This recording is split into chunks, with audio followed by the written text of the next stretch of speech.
Ok, boîtier Hasselblad de 907X. Ici, objectif Leica Noctilux. On en a pour combien là à peu près? Alors là, à peu près le combo, on en a pour 14 000 € sans compter la bague.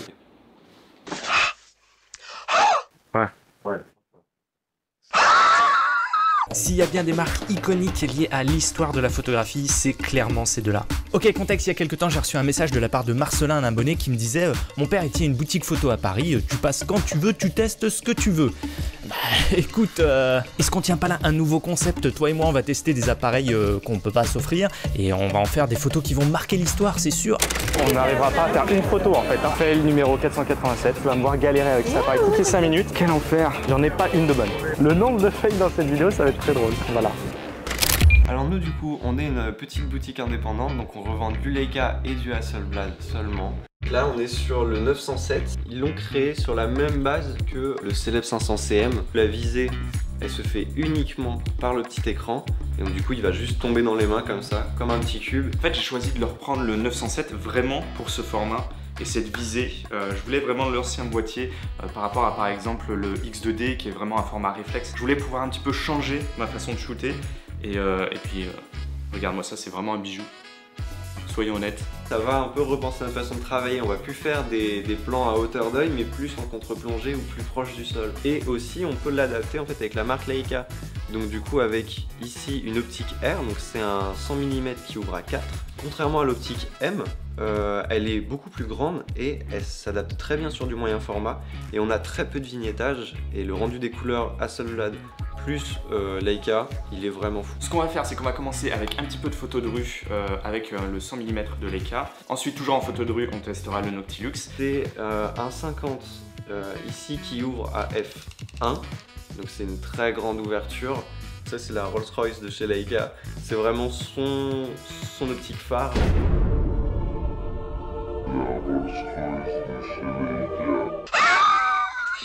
Donc là on est vraiment sur l'optique, la plus grosse optique je pense que Leica ait créée maintenant. Ensuite on aura avec nous une modèle pour du portrait et là on testera le 38 mm cette fois d'Hasselblad. Et en plus du boîtier Hasselblad, je vais aussi utiliser un petit M11 de Leica avec un 35 mm Sumilux. Là aussi on va pouvoir mélanger street photo et portrait et voilà, on va bien voir.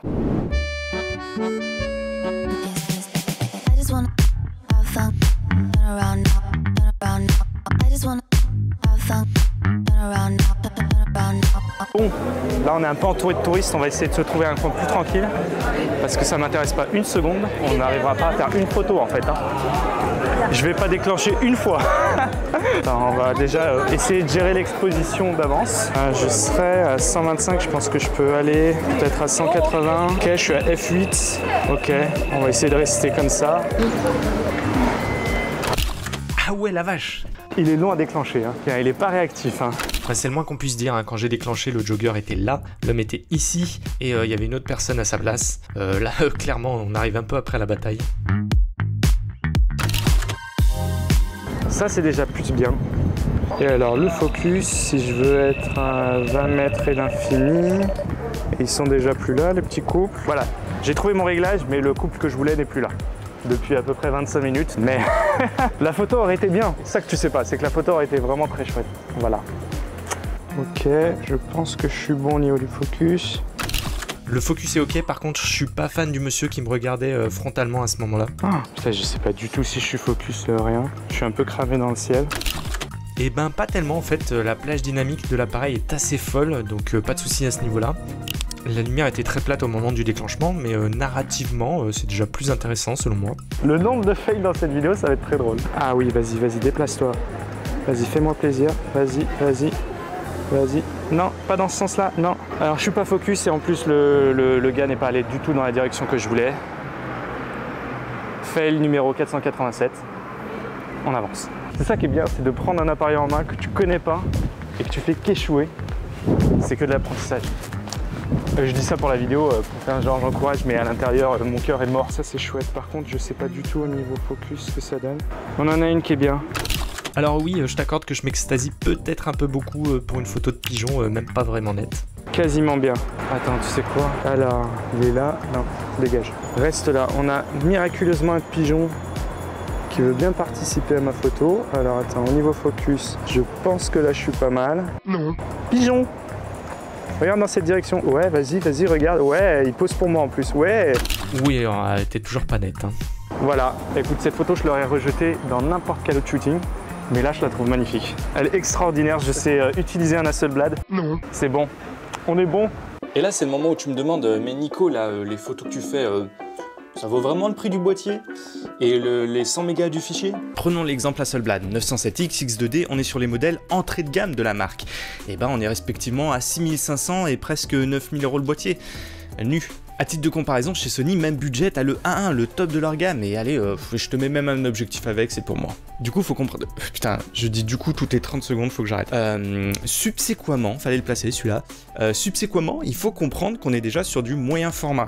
Enfin, quasiment pour ces deux-là. Ces capteurs-là, ils coûtent une blinde à produire, et c'est de la manufacture. T'as une personne derrière chaque pièce assemblée, un opérateur qui vérifie sur chaque boîtier la bonne reproduction des couleurs. Et on n'est pas sur de la grosse production, il doit y avoir quelques dizaines de milliers d'appareils qui sortent de l'usine chaque année.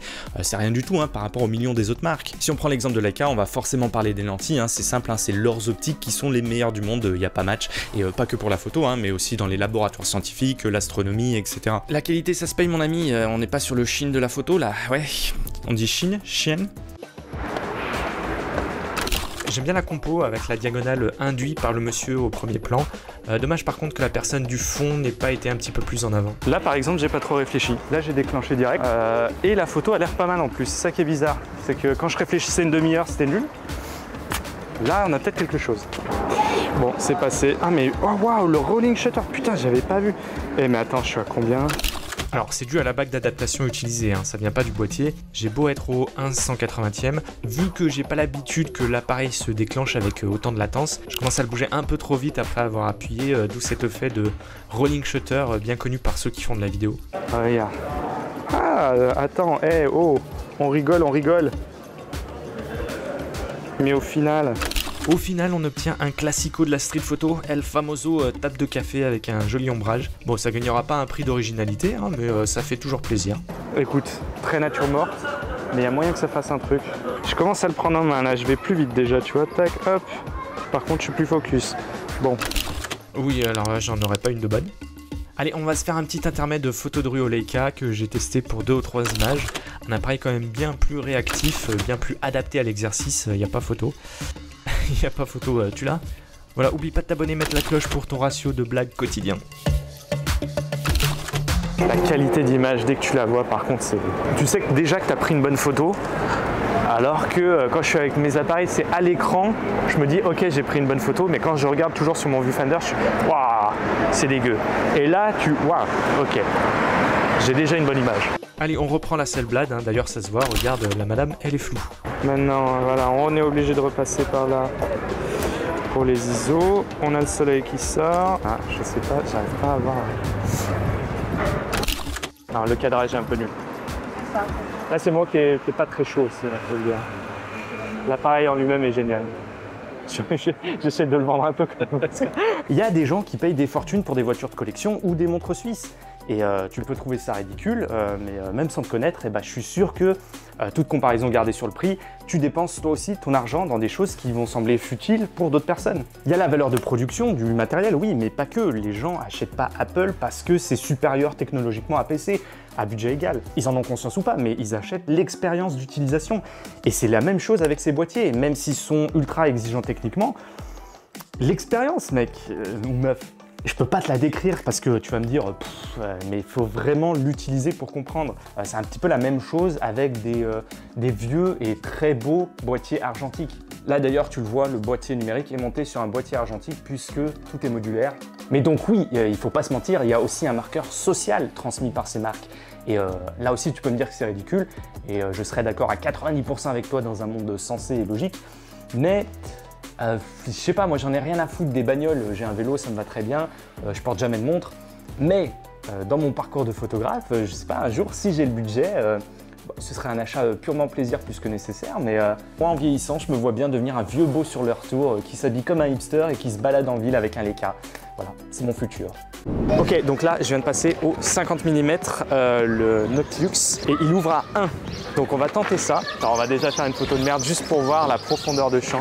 1/2 millième de seconde. Waouh. Ok, niveau profondeur de champ, on a l'air d'être pas mal. Si on arrive à faire ça avec la modèle, ça va être super chouette. Isis, si tu as un message à passer, c'est maintenant. La France te regarde. Ok, le message c'est salut. Ce qu'on va faire, on va se balader un petit peu dans les rues et après on va essayer de se trouver un café sympa où on va pouvoir se poser et boire des coups parce que j'ai très soif personnellement, mais en même temps prendre de la photo aussi. Tu connais un peu le quartier? Pas du tout, moi je suis pas de Paris, moi je suis de Lyon. Mais on va soit se reposer sur Noah, mais qui n'a pas un sens de l'orientation extraordinaire, je vais pas te mentir.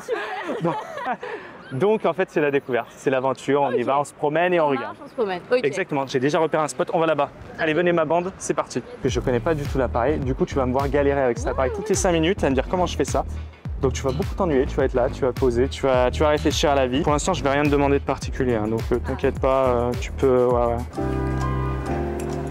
Ça va être très chiant parce que je vais te demander d'être super immobile pour le coup. Aigri? Non, pas aigri. Immobile. Donc tu passes ta gueule sur toutes les photos, d'accord? Ouais, il y a des attaques de pigeons, méfie-toi, c'est pareil. Tac. Je vais mettre une demi-heure à déclencher à chaque fois. Allez, je crois que je vais y aller là, ok? Ok, je crois que j'ai su enfin gérer ma mise au point, mais bon, après le fond, ouais, c'est une touche de couleur vite fait, mais ouais. Est-ce que si je me mets plus loin... Non, c'est moche, là c'est moche, là c'est moche, là ça commence. Tu sais, on va faire un petit truc comme ça, vraiment... Waouh, la contre-plongée. Ouais. Tu les vois, moi, Ouais. Non, je pense que j'ai un truc... Tu vas prendre un bouquin et regarder... Alors, je vais le faire dans ton sens, mais comme ça. Là, je l'ai, là, je le tiens. Voilà, parfait. Et maintenant, on va juste attendre qu'il n'y ait personne derrière. Alors là, c'est bien mieux, j'aime bien, c'est pas juste posé, on a un petit élément narratif, c'est chouette. Ok, tu vas te mettre juste devant moi, à genre 1 mètre devant moi. Est-ce que tu peux enlever ton blouson de cuir? Parce qu'avec le vert, ça sera pas top. Ok, alors 1 mètre, c'est à peu près là. Ça va, j'ai une notion de distance.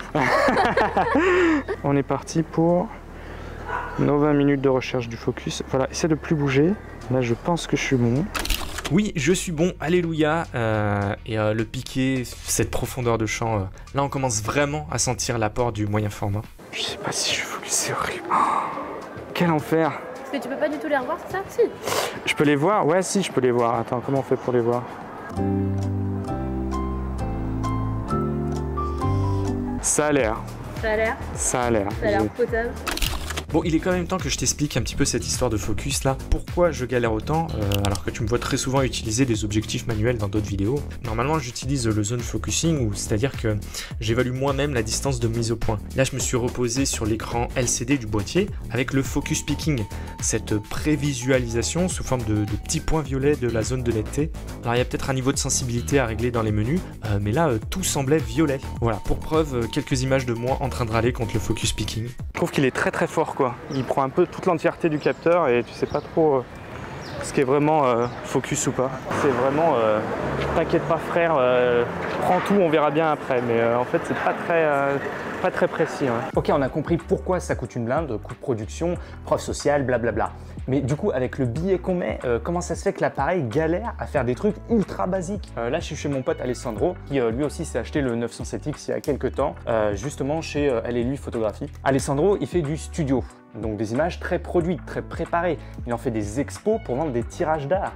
Il n'a pas mis un tel budget par hasard dans son outil de travail. Utiliser la Hasselblad pour de la street photo, c'est un non-sens. C'est pas un boîtier fait pour des déclenchements sauvages. C'est un appareil fait pour la conception d'images, organisée, réfléchie. Les appareils des marques grand public qu'on utilise, toi et moi, même les plus haut de gamme, c'est ce qu'on appelle des appareils semi-pro. Là, on est dans le domaine des appareils professionnels. Professionnel, c'est pas relatif à si tu factures ou pas, hein.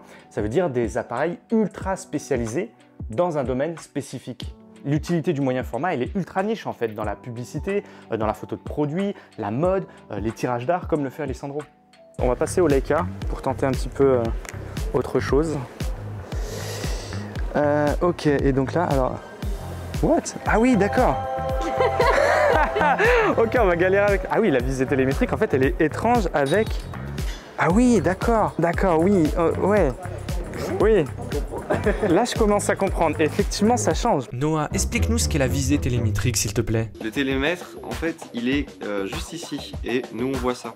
C'est pas un réflexe, donc c'est-à-dire qu'on voit pas ce que l'optique prend. Donc on peut changer d'optique et les focales, on aura toujours la même vision ici. On a des cadres qui nous aident, mais à l'intérieur du télémètre, en fait, on voit dans cette direction. Donc il faut réussir à se recadrer, à penser notre photo différemment et surtout à faire la mise au point. Parce qu'au début, ça peut paraître évident, sauf que ça ne l'est pas du tout.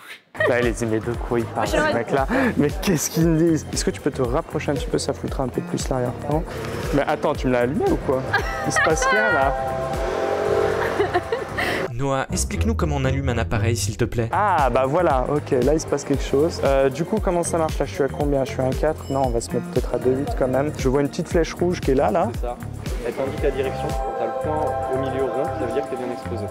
D'accord, ok, merci. Donc là, je suis bon. Alors bon, je sais pas, on voit bien que j'ai encore du mal à intégrer le télémètre en ce qui concerne la composition. J'ai du mal à centrer Isis. Et oui, c'est pas bien méchant, hein, mais quand même, s'il faut recadrer chaque image. Ok, là déjà, je suis mieux. Non mais tu sais, je vais te montrer quand même un petit peu parce que je veux quand même un peu sauvegarder le peu d'estime que tu dois avoir de moi pour que tu comprennes à quel point c'est super bizarre. Un peu mieux, et j'aime beaucoup l'expression les yeux clos. Fine. Ouais, je suis un touriste, hein. J'ai vu le café d'Amélie Poulain, j'ai voulu qu'on s'arrête. Allez, venez, on va devant la Tour Eiffel et on fait que ça. Voilà, on va faire la petite parisienne qui prend son café. Tranquille, voilà, comme ça. Oh, c'est exactement ça. Toutes les parisiennes, je les imagine comme ça en plus. Mais moi aussi. Alors là, on est au 38 mm. On a enfin un autofocus. Donc peut-être que je vais arriver à faire une photo nette. Ce sera celle-là. Alors essaie de descendre un petit peu la tâche, j'aimerais voir ton visage. Voilà, donc reste plus sur les mains. Essaye peut-être. Alors on n'a pas beaucoup d'espace de table. Je vais essayer de la décaler comme ça. Pour que tu puisses être un petit peu plus comme ça. Voilà, exactement. Et que j'ai bien ton visage. Le portrait est très simple. Mais Ah oui, mais la profondeur du truc. ouais. Bah, clairement, ce 38 mm 2.5, c'est une dinguerie. Et tu vas avoir sûrement du mal à comprendre si je te parle du piqué extraordinaire et des couleurs. Hein. Ici, en le regardant à travers la compression vidéo de YouTube. Ah, si on avait utilisé cet objectif plus tôt, c'est sûr que le shooting aurait eu une autre gueule. Hein. Et puis l'autofocus, ça change la vie aussi. Oui, je sais, c'est juste que j'amalgame Leica et Hasselblad. C'était trop clickbait, j'ai pas pu résister. Là, on est bon. Ah, ça c'est chic. J'ai voulu tenter de faire la même image au Leica aussi, pour comparer les deux. Les couleurs sont belles quand même. La gestion des couleurs. Les couleurs sont belles. Ah ouais, ça claque. Ah oui, ça claque. Allez, on va se coucher. On a une photo, ça y est, on rentre chez nous. C'est bon. J'avoue qu'il fait gris là. Ouais, on n'a plus de lumière. Rien là. Vraiment, c'est grisâtre, c'est grisouille. C'est grisouille, voilà, j'ai envie de dire c'est grisouille. Il n'y a pas un son de déclenchement, même un faux truc pour ça c'est relou pour la modèle quoi. Parce qu'elle sait jamais quand changer de position. Du coup, j'ai pris 3 bonnes photos, mais les yeux étaient. Normalement, déjà le déclenchement, tu le sens plus qu'avant quand même. Oui, mais moi je le sens. Mais ce que je veux dire, c'est pas pour moi, c'est pour le bruit. Pas l'option vibreur en radio. C'est ça, c'est qu'une modèle, elle entend le bruit, elle sait qu'elle peut changer, tu vois. Écoute, on va prendre une autre solution. Regarde, clique. Ouais, la vache, là, pour le coup, ce 38 mm, c'est vraiment une dinguerie. Est-ce que je la tenterais au Leica, celle-là aussi? Qu'est-ce que t'en penses? Je commence à prendre le Leica en main, ça y est. Par contre, il y a des trucs, c'est cette bague-là, c'est innommable. Pourquoi l'avoir mis ici? C'est n'importe quoi. En fait, on peut pas l'atteindre avec le pouce, ce qui fait que je peux pas changer ici vraiment. Hop, la vitesse. Putain, ce pouce, c'est pas possible non plus. Tout le monde shoot comme ça, on est d'accord? Avec le pouce ici. Ici, j'ai la moitié du pouce dans mon viseur. Ah bah oui. En gros. Ah bah oui. Sinon, faut que tu le prennes dans l'autre sens. Ah ouais, mais alors là. Comment? Comme ça? Et du coup, je déclenche comment? Le déclencheur, il est là, hein? Dis donc, t'arrêtes de gueuler, René! T'arrêtes de gueuler, bordel! Écoute, je déteste faire ça, mais je crois qu'on va utiliser la visée du truc, hein. L'écran LCD au final, hein. C'est chouette. Super chouette. Ça râle, mais c'est chouette. Ça râle. Je ne râle pas, c'est pas vrai. C'est pas vrai. Je suis super... Ok, j'ai peut-être râlé un petit peu, j'avoue. À un moment ou à un autre, ouais, j'avoue. J'ai eu la rage. Mais maintenant que je sais utiliser les boîtiers, presque, ça va mieux. Je trouve qu'on est bien, il fait frais, on est à Paris, voilà, on est au frais, vas-y. Bon Noah, comment ça se fait que j'arrive à rien? Alors c'est normal. Tu sais pas jouer, Jack! T'es mauvais! Parce que en fait, le 907 et le M11, c'est pas des boîtiers super évidents à comprendre. C'est pour ça qu'au début, souvent, on peut se dire putain, c'est cher et j'y arrive pas, c'est pas normal.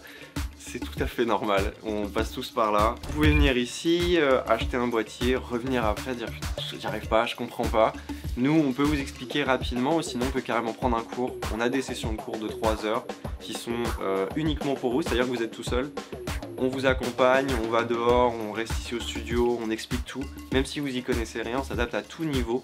Et même si vous connaissez, bah juste on vous réexplique un peu le boîtier, on va directement dehors, on shoot, et de toute façon, l'utiliser, ça sera le meilleur moyen d'apprendre. C'est pour ça que j'étais content de bosser avec une petite boutique comme Elle et Lui, tu vois l'esprit boutique de passionnés et pas grande chaîne de magasins. Ou alors, désolé de le dire, après ça fait aussi partie de leur identité de marque, mais tu vois les Leica Store, où t'as l'impression qu'il faut y aller en costard, où il y a un esprit un petit peu plus prout-prout. Non, là c'est des photographes avant d'être des vendeurs, de toute façon au prix des boîtiers, hein, ils sont pas là pour te pousser à l'achat, ça peut pas marcher, hein, t'as déjà fait ton choix. Donc c'est plus une notion de conseil. Et puis moi, bah, ça m'a permis de gratter mon premier pas avec ces deux marques, hein. Donc pour qu'il y en ait d'autres, Leica, si vous regardez cette vidéo, bah envoyez un boîtier. Ouais, bon, j'ai peut-être ragé sur 2-3 trucs, oui. Mais c'est pas vous, hein, je suis tout le temps comme ça, c'était top, sérieux c'était top. Ou alors pour Hasselblad, moi je suis très chaud pour le X2D, vraiment, je pense que c'est plus ce modèle qui correspond à certains projets que j'ai en tête. Donc voilà, s'il y en a un qui traîne dans un placard, appelez. Bon, t'es sympa, tu restes pour les remerciements. Merci déjà à Marcelin, tu gères. Et puis bah Sandrine, Emmanuel, Noah qui a partagé mes galères. Si t'es sur Paris, bah va voir l'équipe de Elle et Lui Photographie. Merci Alessandro pour ton temps. Va voir les travaux de mon ami Alessandro sur Instagram. Merci aussi Zis, c'était court comme rencontre, mais qui est venu pendant 1h30 de shooting et qui va repartir peut-être avec une demi-photo potable. Pardon. Tu sais que je publie moins en ce moment sur YouTube, donc si tu veux me soutenir dans ma lutte contre un méchant algorithme qui a tendance à m'oublier parce que je nourris pas assez la machine, et bah n'hésite pas à mettre un pouce, à commenter, à partager, mais voilà, que tu le fasses ou non, de toute façon je te fais quand même un bisou, see you mate, keep on creating, et loupe pas la prochaine vidéo, elle va être super cool. I just wanna